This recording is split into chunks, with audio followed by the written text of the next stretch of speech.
नमस्कार। मैं एडवोकेट नृपेंद्र सिंह स्वागत करता हूं आपका अपने यूट्यूब चैनल लॉ डोर में। आज इस वीडियो में मैं आपके लिए एक और महत्वपूर्ण जानकारी लेके आया हूं। मैंने अपने पिछले वीडियो में आपको जानकारी दी थी कि यदि कोई हिंदू धर्म का व्यक्ति हिंदू दत्तक ग्रहण एवं भरण पोषण अधिनियम के अंतर्गत किसी बच्चे को यदि गोद लेना चाहता है तो इस संबंध में उसे क्या विधिक प्रक्रिया अपनानी होगी और इस अधिनियम के क्या विधिक प्रावधान है, तथा यह भी बताया था कि गोद लेने के लिए किसी व्यक्ति में या महिला में क्या योग्यताएं होनी चाहिए तथा इसके अलावा किस उम्र तक के बच्चे को गोद दिया जा सकता है। यदि आपने वह वीडियो ना देखा हो तो इस वीडियो के डिस्क्रिप्शन बॉक्स में मैंने उस वीडियो का लिंक दिया है, आप वहां जाकर उस वीडियो को विस्तार से देख सकते हैं। आज इस वीडियो में मैं आपको बताऊंगा कि हिंदू धर्म के अलावा मुस्लिम, ईसाई, पारसी, ज्यूज आदि धर्मों के लोग यदि अनाथालय से किसी बच्चे को गोद लेना चाहते हैं तो इस संबंध में उन्हें क्या विधिक प्रक्रिया अपनानी होगी, क्योंकि इन सभी धर्मों के जो पर्सनल लॉ हैं वे उन्हें बच्चा गोद लेने के लिए अनुमति नहीं देते हैं। तो ऐसी स्थिति में किस कानून के अंतर्गत इन सभी धर्मों के सम्मानी लोग अनाथालय से यदि किसी बच्चे को गोद लेना चाहते हैं तो कैसे वे बच्चे को गोद ले सकते हैं, आज इस वीडियो में मैं आपको बताने जा रहा हूं। तो आइए आगे बढ़ते हैं और जानते हैं कि अनाथालय से किसी बच्चे को गोद लेने की क्या प्रक्रिया है। भारत में बच्चा गोद लिए जाने के लिए कई कानून बने हुए हैं, जिनमें हिंदू दत्तक ग्रहण एवं भरण पोषण अधिनियम, दूसरा गार्जियनशिप एंड वार्ड्स एक्ट तथा तीसरा जुवेनाइल जस्टिस एक्ट 2015 प्रमुख है। सबसे पहले मैं आपको संक्षेप में हिंदू दत्तक ग्रहण एवं भरण पोषण अधिनियम के बारे में बता देता हूं। इस कानून के अंतर्गत हिंदू धर्म के लोग तथा हिंदू धर्म का जो उपधर्म है जैसे कि जैन, सिख, बौद्ध धर्म, वैष्णव, लिंगायत आदि धर्मों के लोग बच्चे को गोद ले सकते हैं। दूसरा अधिनियम है गार्जियनशिप एंड वार्ड्स एक्ट। मुस्लिम, ईसाई, ज्यूज, पारसी आदि धर्मों के सम्मानीय लोग अपने पर्सनल लॉ के अंतर्गत किसी बच्चे को गोद लेने नहीं ले सकते हैं, क्योंकि उनके पर्सनल लॉ उन्हें बच्चा गोद लेने के लिए अनुमति प्रदान नहीं करता है और न ही इसके संबंध में कोई विशेष कानून भी बना हुआ है, जैसे कि हिंदू दत्तक ग्रहण एवं भरण पोषण अधिनियम के अंतर्गत हिंदू और उसके उपधर्म जैसे कि सिख, जैन, बौद्ध इत्यादि के लिए बनाया हुआ है। इसलिए इन सभी अन्य धर्मों के लोग जैसे कि मुस्लिम, ईसाई, ज्यूज, पारसी आदि गार्जियंस एंड वार्ड्स एक्ट 1890 के अंतर्गत अनाथालय से किसी अनाथ बच्चे को गोद ले सकते हैं, कोर्ट की प्रक्रिया पूरी होने के बाद और अनुमति मिलने के बाद में। यहां यह जानना भी जरूरी है कि कोर्ट से मंजूरी मिलने के बाद में भी ये लोग जिस बच्चे को गोद ले रहे हैं उसके संबंध में एक गार्जियन यानी कि संरक्षक कहलाएंगे, ना कि उस बच्चे के पेरेंट्स।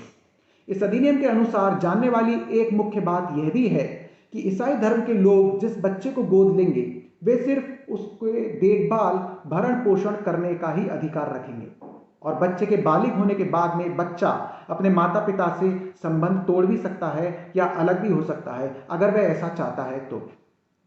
अब जानते हैं तीसरे कानून के बारे में, जो कि है जुवेनाइल जस्टिस एक्ट। इस अधिनियम के अंतर्गत भी त्यागे हुए यानी कि अबेंडेड, सरेंडर्ड बच्चों को विधिक प्रक्रिया अपनाते हुए गोद लिया जा सकता है।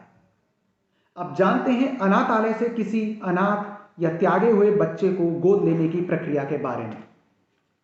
भारत में किसी बच्चे को गोद लेने की प्रक्रिया सेंट्रल एडॉप्शन रिसोर्स अथॉरिटी, जिसे कि संक्षेप में कारा कहते हैं, इसके द्वारा की जाती है और यह भारत सरकार के मंत्रालय ministry of women and child care का ही एक भाग होता है। यहां गौर फरमाने वाली बात यह है कि बच्चे को भारतीय नागरिक और फॉरेनर सिटीजन्स भी गोद ले सकते हैं। यदि किसी दंपत्ति के द्वारा बच्चे को गोद लिया जाना है तो इस संबंध में उनकी शादी को 2 साल पूरे होने चाहिए और दोनों की सहमति भी इसमें परम रूप से आवश्यक है।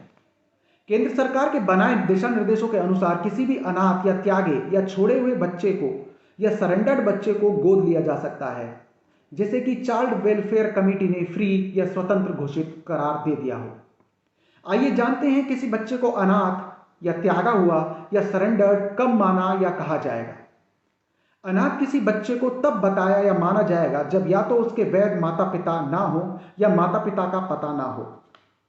किसी बच्चे को अबेंडेंड यानी कि त्यागा हुआ बच्चा तब बोला जाएगा जब उसके माता पिता ने ही उस बच्चे को त्याग दिया हो या फिर चाइल्ड वेलफेयर कमेटी ने बच्चे को त्यागा हुआ या अबेंडेंड घोषित कर दिया हो। किसी बच्चे को सरेंडर्ड चाइल्ड तब माना जाएगा जब उसके माता पिता ने अपने किसी फाइनेंशियल या इमोशनल या फिजिकल प्रॉब्लम या फैक्टर के चलते उस बच्चे को सरेंडर कर दिया हो या त्याग दिया हो, या चाइल्ड वेलफेयर कमेटी ने उसे सरेंडर्ड घोषित कर दिया। अब गोद लिए जाने की कुछ जरूरी प्रक्रियाओं के बारे में जानते हैं।